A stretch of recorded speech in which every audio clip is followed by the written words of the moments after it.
The sun hung low over Ouagadougou, casting a golden haze across the dusty streets where motorbikes buzzed and street vendors called out, their voices blending into the city's restless heartbeat.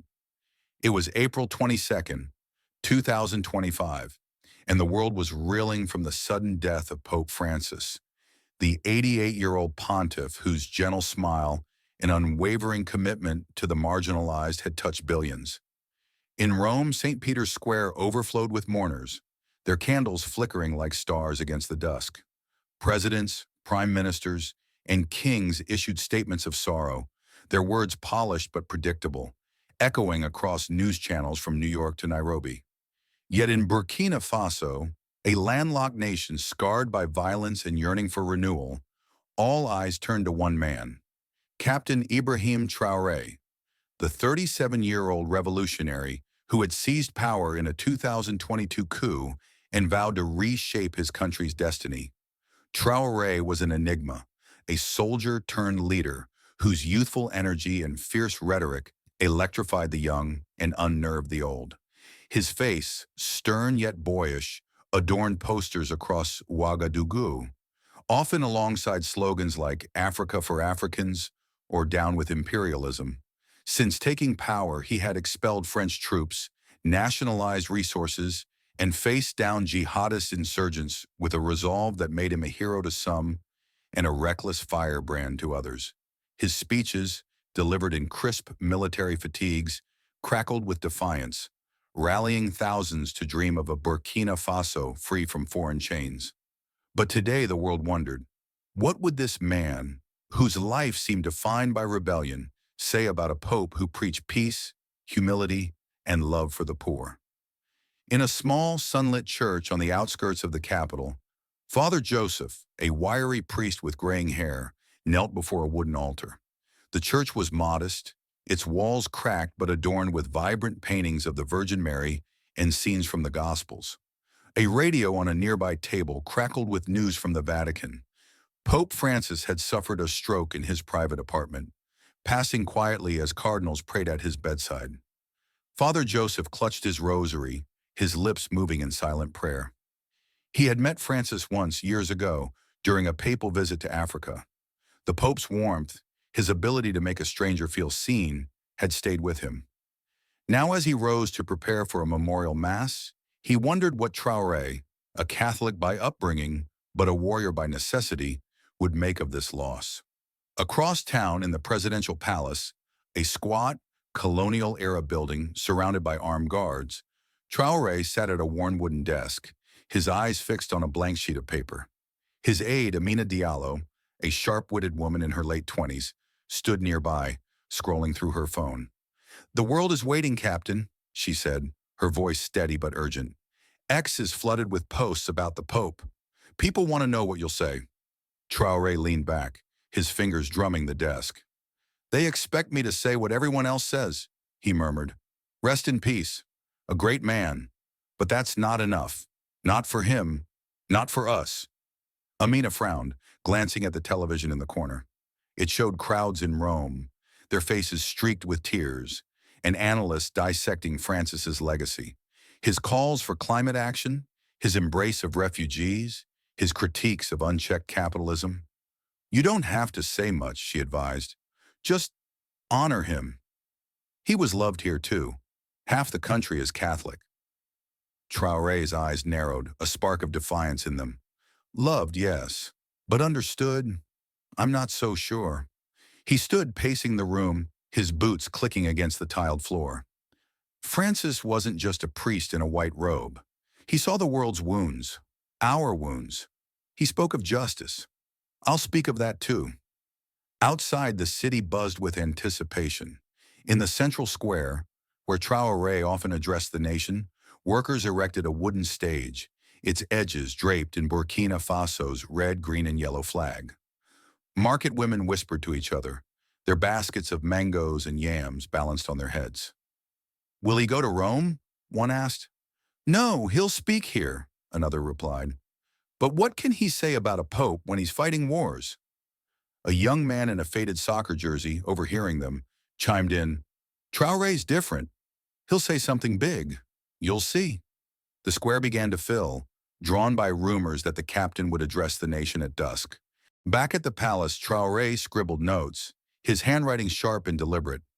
Amina watched, sensing his intensity.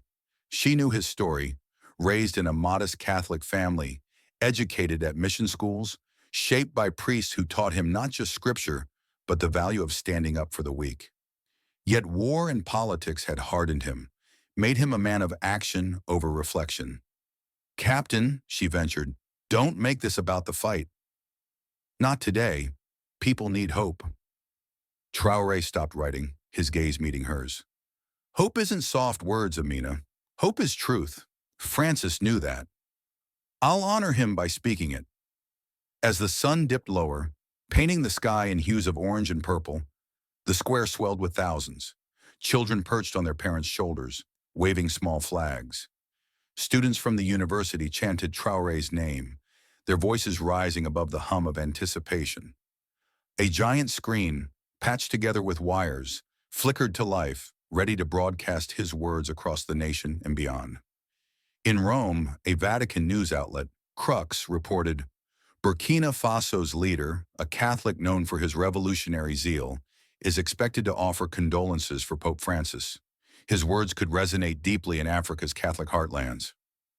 Traoré stepped out of the palace, his uniform impeccable, his expression unreadable.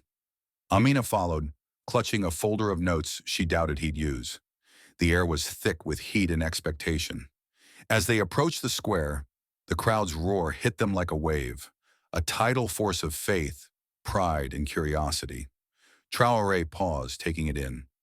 For a moment, he wasn't the soldier or the president, just Ibrahim, a man carrying the weight of a nation and the memory of a pope who had dared to dream of a better world. He adjusted his beret, squared his shoulders, and walked toward the stage, ready to speak words that would echo far beyond Ouagadougou. The stage in Ouagadougou's central square stood like a beacon amidst the sea of faces, its wooden planks creaking under the weight of history about to unfold.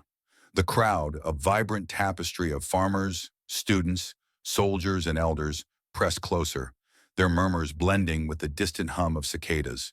The sky had deepened to a bruised purple, and floodlights cast a stark glow on Captain Ibrahim Traoré as he climbed the steps, his movements deliberate, almost ceremonial. Behind him, a massive flag of Burkina Faso rippled in the evening breeze, its star gleaming like a promise. Amina Diallo stood at the edge of the stage, her eyes scanning the crowd, her heart pounding with a mix of pride and apprehension. She knew Traoré's speeches were never just words, they were sparks, capable of igniting hope or fury. Traoré reached the podium, a simple wooden stand with a single microphone, its wires trailing into the chaos of cables below.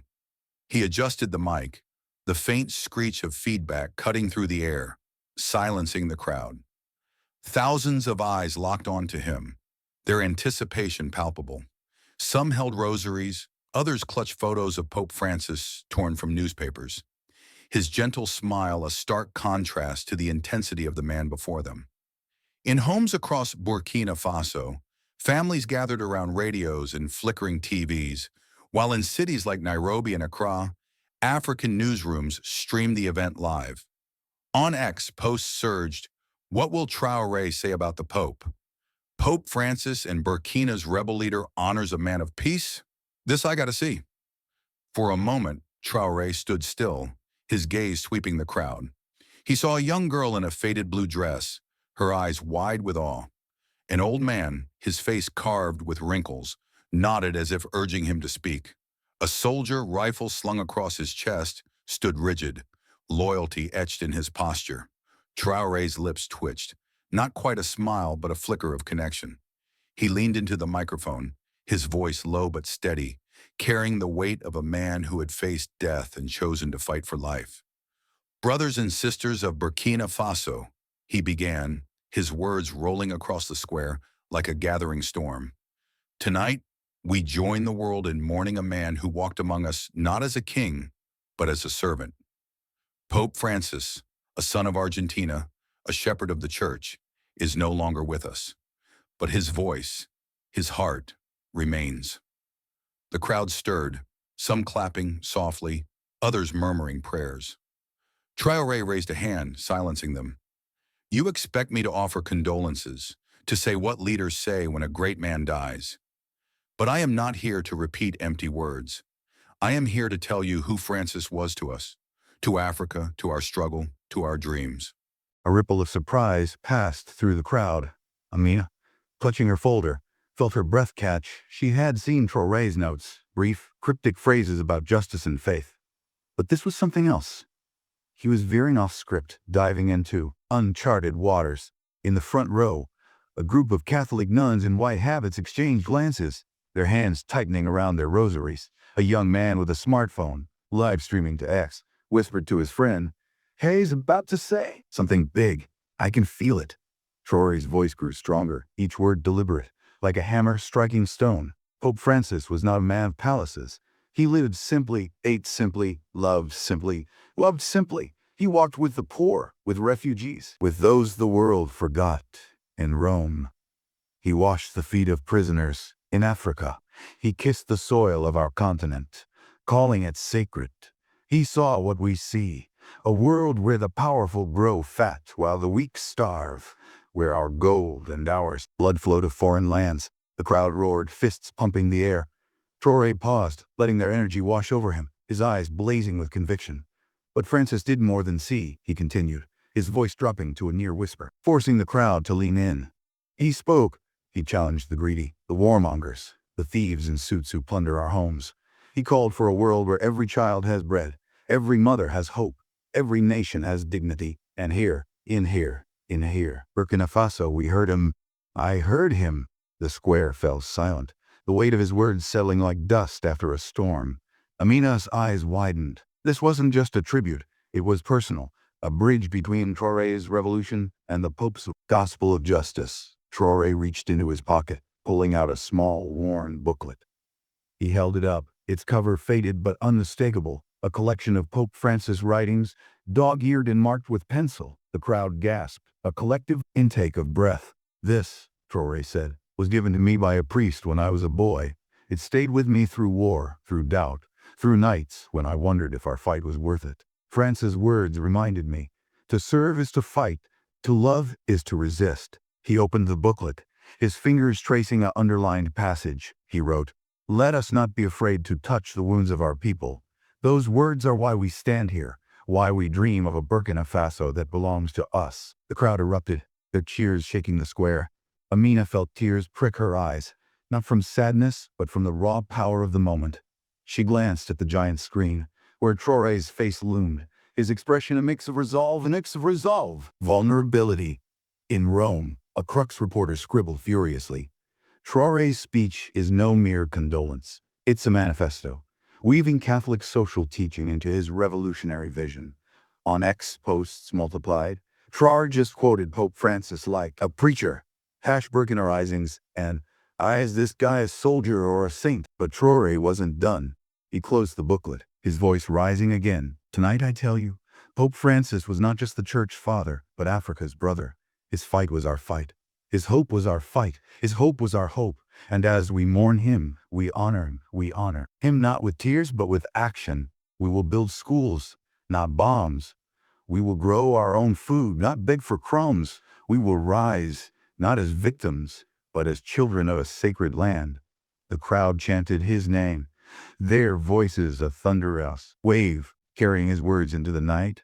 Amina stepped closer to the stage, her folder forgotten. She saw something in Traoré she hadn't seen before. A man not just leading a nation, but carrying a legacy. The nuns in the front row were weeping. Now, their hands clasped in prayer. The young man with the smartphone grinned, his live stream flooded with comments from across the globe.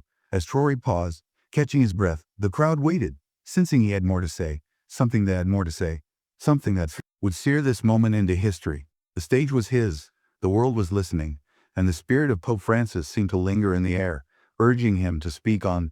The air in Ouagadougou's central square crackled with electricity, the crowd with electricity. Hanging on Captain Ibrahim Traoré's every word, the floodlights bathed him in a stark, almost ethereal glow, his silhouette sharp against the night sky. The worn booklet of Pope Francis' writings rested on the podium, its pages fluttering in him. its pages fluttering in the warm breeze, as if whispering secrets of its own. Traoré's chest rose and fell, his breath steadying after the thunderous applause that had shaken the square.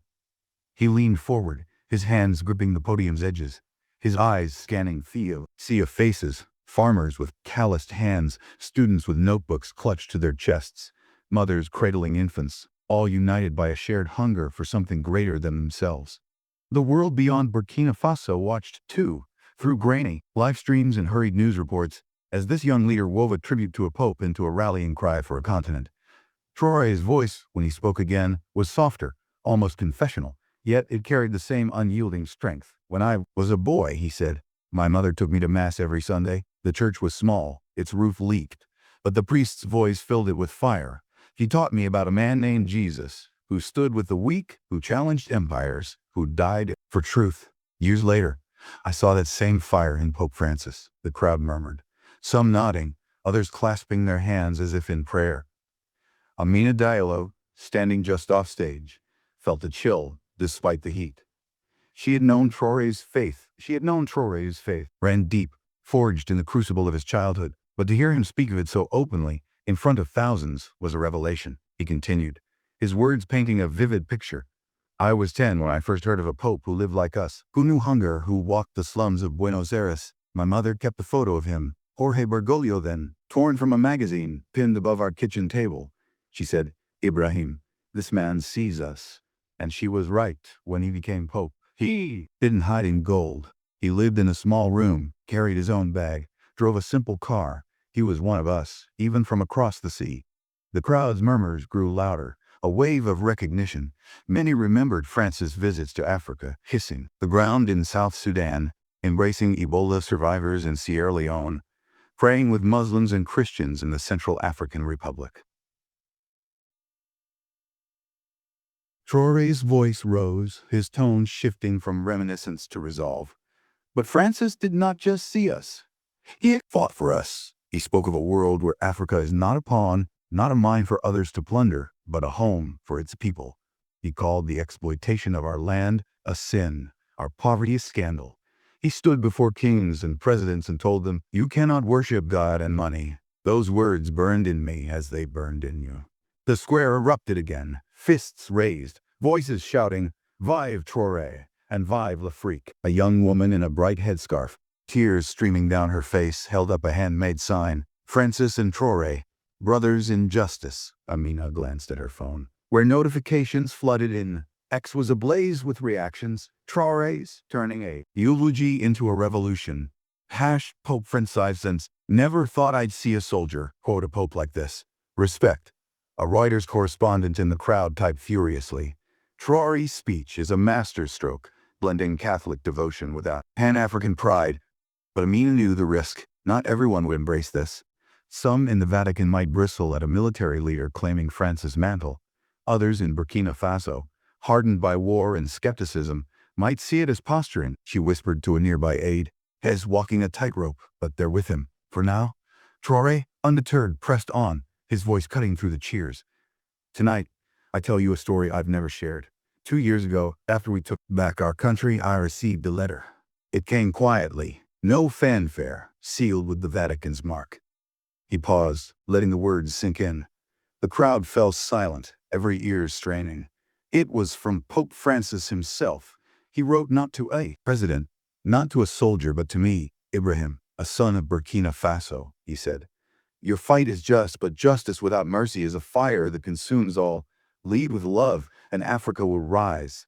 Gasps rippled through the square. Amina's gasps rippled through the square. Jaw tightened. She hadn't known about this letter. Was it real, or was Traoré crafting a myth to bind his people? Either way, it was a gamble, one that could echo across continents. The giant screen behind Traoré zoomed in on his face, his eyes fierce yet glistening, as if holding back a tide of emotion. "I keep that letter in my office," he said. "Next, keep that letter in my office," he said. "To my mother's rosary, next to the flag of our nation. It reminds me why we fight, not for power, not for vengeance, but for a world where no child goes hungry, where no mother buries her son, where Burkina Faso stands tall." The crowd roared, a primal sound that seemed to shake the earth. Nuns in the front row wept openly. their hands raised in blessing. A group of university students began chanting, "Francis! Traoré! One heart!" Their voices raw with conviction. Traoré held up the booklet again, its pages catching the light. "This book, these words, this letter, they are my guide." Pope Francis showed us that faith is not a whisper in a church, but a shout in the streets. He showed us that to love God is to love your neighbor, to fight for your neighbor, to die for your neighbor if you must. His voice cracked slightly, a rare glimpse of vulnerability. "I never met him. I never shook his hand, but I carry him here," he said, pressing a fist to his chest. "And tonight, I ask you to carry him too, not as a saint in the sky, but as a brother in our struggle." The square was a cauldron of emotion. Cheers, tears, prayers blending into a single overwhelming force. In a small church across town, Father Joseph, listening on his radio, crossed himself, whispering, "God bless you, Ibrahim." In Rome, a Vatican official watching the live stream frowned, muttering, "Bold but dangerous. We'll need to respond." On X, the hashtag #Traoré references trended globally, with posts like, "This speech is fire. Traoré's making history and Pope Francis would love this guy." Amina, watching the crowd's fervor, felt a surge of hope tinged with fear. Traoré had lit a spark, but sparks could burn out or ignite a wildfire. As he prepared to speak again, the night seemed to hold its breath, waiting for the words that would seal this moment in time. The central square of Ouagadougou pulsed with a life of its own, the crowd's energy a living, breathing force that seemed to ripple beyond the city, beyond Burkina Faso, into the heart of a continent and a world still grappling with the loss of Pope Francis there. Floodlights carved Captain Ibrahim Traoré's silhouette against the night, his military uniform softened by the glow, his face a map of resolve and quiet reverence. The worn booklet of Francis' writings lay closed on the podium, but its spirit lingered in the air, as if the late Pope himself stood watch over the thousands gathered below. The chants of "Francis, Traoré" had faded into a hushed anticipation, every soul in the square sensing that the young leader's final words would carry a weight that could shape the future.